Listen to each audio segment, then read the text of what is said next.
Have you ever walked into a room and felt uneasy like someone or something was watching you even though you were completely alone? You brushed it off, right? Told yourself it's just your imagination. Maybe a bad vibe. But what if that feeling wasn't random? What if something in your home is feeding off that fear, something that doesn't belong here, but refuses to leave? Tonight, we're diving deep into the dark reality behind the 5 most common items demons use to stay inside your house.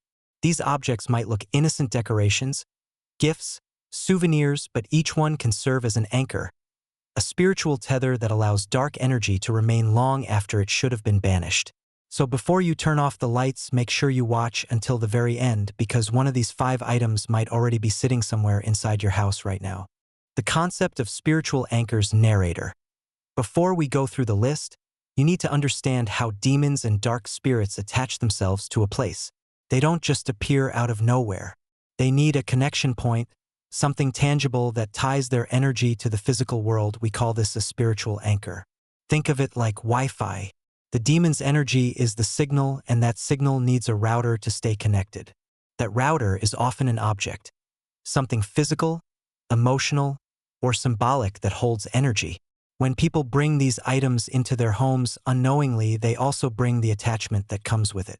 It could be a trinket bought from a flea market, a hand-me-down piece of jewelry, or even something given as a gift with hidden intention. And once the energy settles in, it doesn't just vanish. It grows, it feeds, until the house itself feels different, colder, heavier, darker. Now that you understand the idea of anchors, let's talk about the 5 most common ones people overlook every day. Cursed or secondhand objects. Narrator. Let's start with one of the biggest culprits: secondhand or antique items. You see, every object carries energy. When someone owns something for years, maybe even decades, their emotions, their thoughts, their experiences all imprint themselves on it. It's like a spiritual fingerprint. Now imagine you buy something that once belonged to someone who practiced dark rituals, or someone who died in deep emotional pain. You're not just bringing an object into your home, you're bringing their energy. Antique mirrors, old dolls, paintings, or even jewelry can become vessels. Throughout history, mirrors in particular have been seen as gateways, thin veils between worlds where entities can cross over. In many cultures, people used to cover mirrors after someone died, fearing that the soul might get trapped inside. And yet today, we decorate our homes with antique mirrors with no idea where they came from. If you ever brought home a secondhand item and suddenly your mood shifted, or you started hearing unexplained noises at night, it might not be your imagination. It could be the energy still living inside that object. Pause for effect. So if you're into thrift shopping or antique collecting, cleanse your items first. Burn sage, sprinkle holy water, or leave them in sunlight for a full day. Never assume an object is just an object, not until you've cleared what came with it. Occult symbols and souvenirs. Narrator. The second category might surprise you. Decorations or souvenirs with occult symbols. Many people love collecting exotic trinkets from around the world: a mask from Africa, a statue from Asia, or charms bought from mysterious street markets. But some of these items were never meant to be displayed casually. They were designed for rituals, for summoning or protection, and once removed from their original purpose, their energy can warp. A talisman meant to protect a temple might attract unwanted attention when placed in your bedroom. A statue used in ritual offerings might still carry residual energy from what it once absorbed. Sometimes people even buy replicas of demonic sigils or pentagrams because they look cool. But symbols are powerful. They are language, frequency, and intent. Displaying them without understanding their meaning can invite exactly what you were trying to avoid. Gifts with negative intent. Narrator. Now, this one is chilling because it involves people you know. Sometimes, darkness doesn't enter through antiques or symbols, it enters through a gift. Yes, something as innocent as a present can carry demonic attachment if the person who gave it had ill intent. Jealousy, resentment, hidden curses, all of these emotions can be poured into an object during the act of giving. It's not witchcraft, it's energy transference. A gift given with love radiates warmth. A gift given with hate radiates poison. Many spiritual healers and energy readers say that gifts from toxic or envious people can bring sudden emotional instability, bad luck, or even sickness. Why? Because those objects act like Trojan horses, carriers of low vibration energy meant to linger. If you've ever received something and immediately felt off, or your home energy shifted after placing it somewhere, trust your instincts. You can keep your heart kind but your energy protected. Cleanse gifts before bringing them fully into your space. Light incense, pray over them, or wash them in salt water, whatever spiritual path you follow. Purify first, accept later. Forgotten ritual tools. Narrator. The fourth one is rare, but powerful ritual tools left behind or used without proper closure.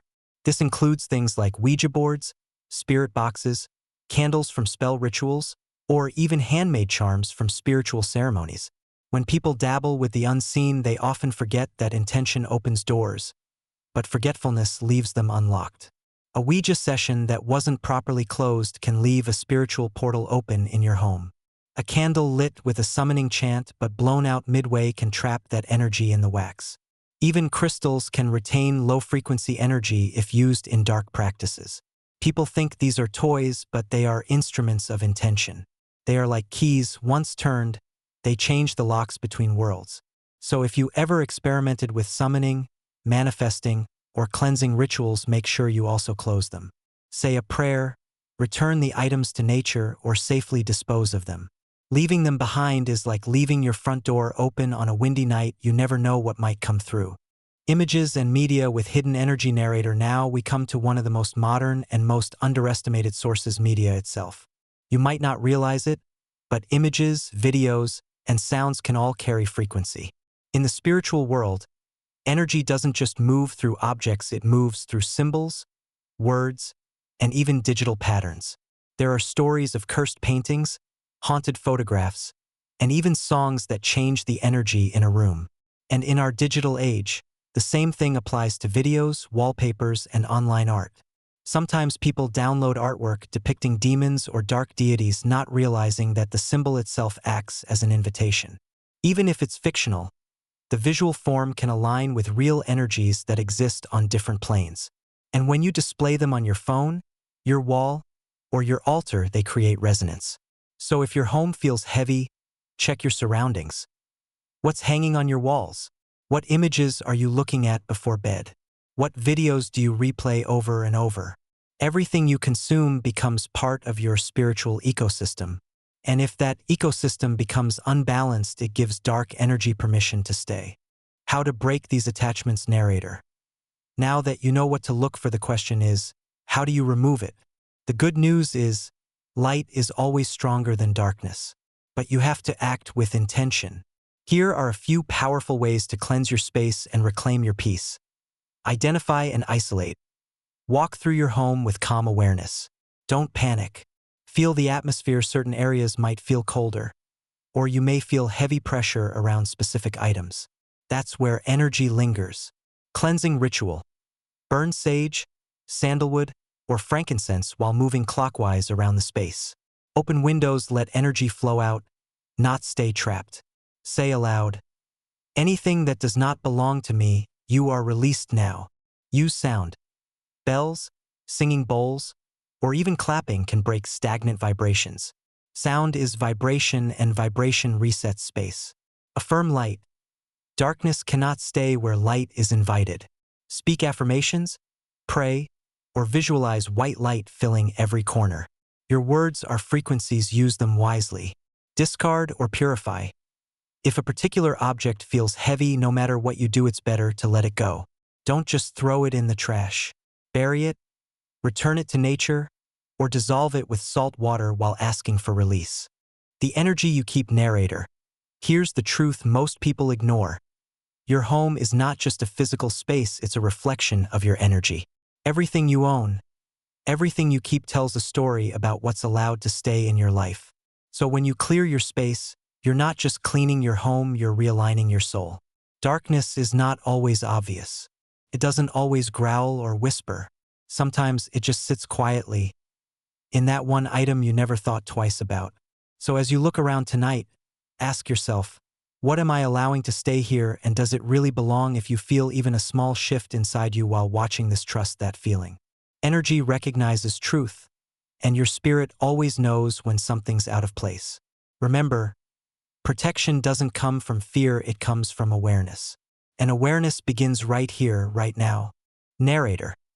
If this video opened your eyes, don't keep it to yourself, share it with someone who might need to hear it. You never know who's been losing sleep over something that can be fixed by simple awareness. And if you want me to make a part 2 where we talk about the 5 signs a demon is hiding in plain sight in your house, let me know in the comments below.